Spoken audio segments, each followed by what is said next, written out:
I can't believe I'm doing these videos on Christmas Eve. Anyway, just need to get out of the way because I know definitely I'm not doing any tomorrow. So, I was talking about the DeepSeek and the ChatGPT and the lady in China who relied on DeepSeek for her health advice. And they made a boo-boo. Well, AI made a boo-boo. And it made me question, what are the consequences if AI makes a mistake? If you're relying on AI, well, they probably tell you not to rely on AI so the GPs can cover their backs. But supposing you do, what are the consequences when AI gives you the wrong advice? So that's what this video is going to be, and it's going to be my last video for now.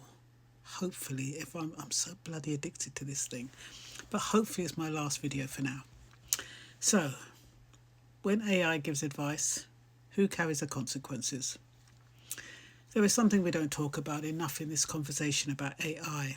It's not the moment when someone first feels heard. It's not the relief or the comfort or the quiet sense of companionship. It's the moment after.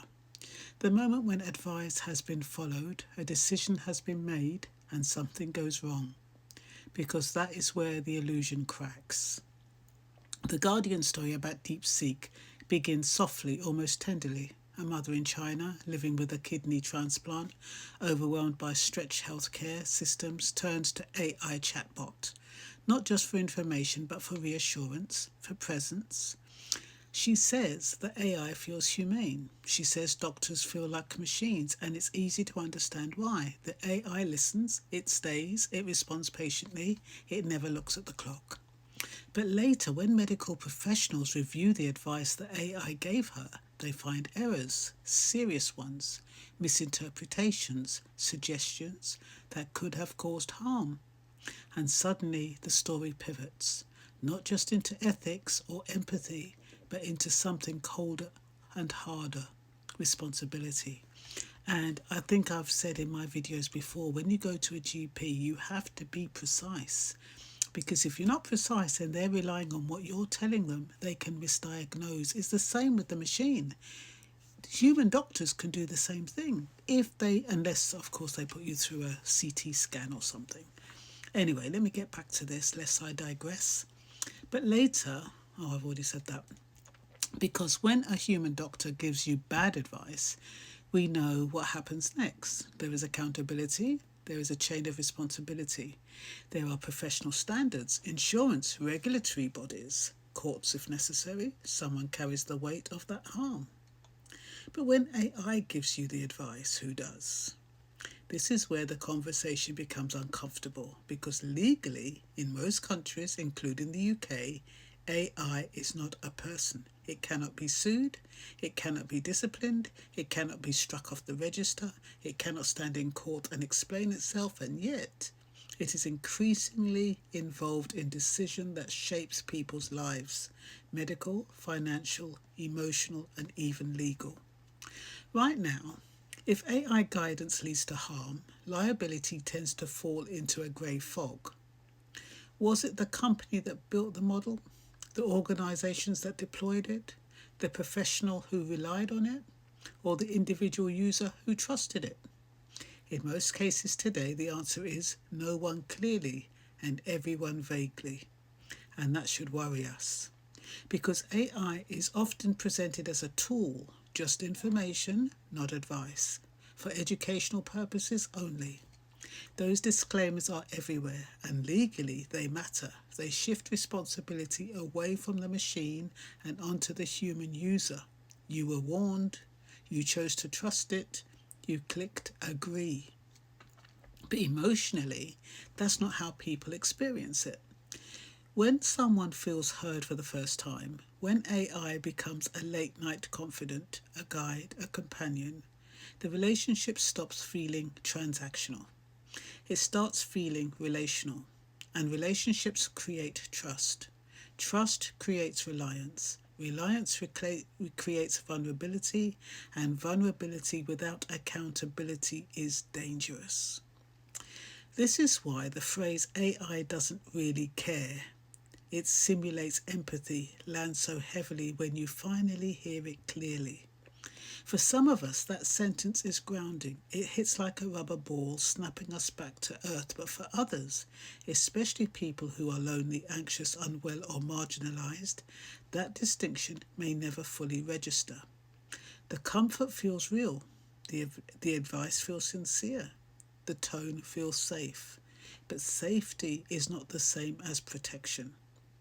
And here is the legal truth beneath the warmth. AI does not carry a duty of care. Humans do. If a clinician uses AI in healthcare setting in the UK, they remain responsible for the decision. The AI is advisory, not authoritative. If a company deploys AI to triage applications, screens people, or guide users, regulators may step in. But the individual harmed often has limited recourse. And if someone uses AI independently as a friend or a guide outside regulated spaces, the law currently offers very little protection. This is not because the law is cruel, it's because the law is slow and AI has moved fast. We have already seen what happens when algorithms are quietly used to make decisions without transparency. The Home Office past use of algorithmic systems in immigration led to disproportionate rejections from certain African countries. Important people were wrongly filtered out. And when that came to light, the system was criticised, not because it was malicious, but because it was opaque, unaccountable, and biased in effect. The code did not intend to harm, but the harm occurred. Healthcare AI carries the same risk with higher stakes. Not visas, but lives. Not delays, but diagnosis. And yet the emotional pull is even stronger here because illness makes people vulnerable. And vulnerability seeks reassurance wherever it can find it. So when professionals express concern, sometimes framed as being threatened by AI, it's worth listening more carefully. Many are not afraid of being replaced, they are afraid of being bypassed, of systems quietly shifting responsibility onto machines while leaving humans to clean up the damage, of empathy being simulated while accountability evaporates. This is the tension creators and policymakers now face. We want AI to help, to support, to listen, to ease the pressure on broken systems, but we cannot allow it to become a moral shield, a way of offering comfort without consequence, guidance without duty, presence without responsibility. Because friendship, real friendship, carries risk, it carries care, it carries accountability. If I give you advice and it harms you, I feel that weight, I answer for it. AI cannot. And that doesn't mean AI has no place, it means we must be honest about it. What it is and what it is not.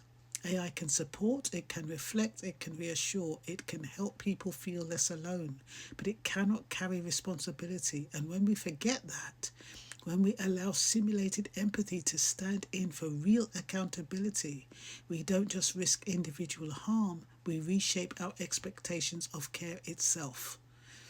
So the real question isn't whether AI can sound like a friend, it already does. The real question is whether we are quietly accepting a world where advice is plentiful, empathy is simulated, and responsibility is nowhere to be found.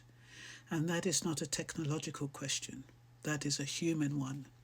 And my footnote is, as AI becomes more present in our emotional and decision-making lives, the gaps between comfort and accountability grows more visible.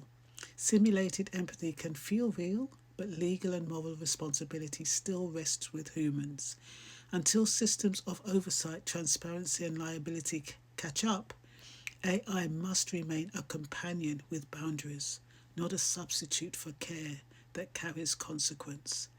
And I hope that has honed home so that you can actually realise what exactly is happening and don't fall into complacency and rely on it. Always double check with a human being, especially in terms of care. Okay, and that's all for now. You take care now. Bye-bye.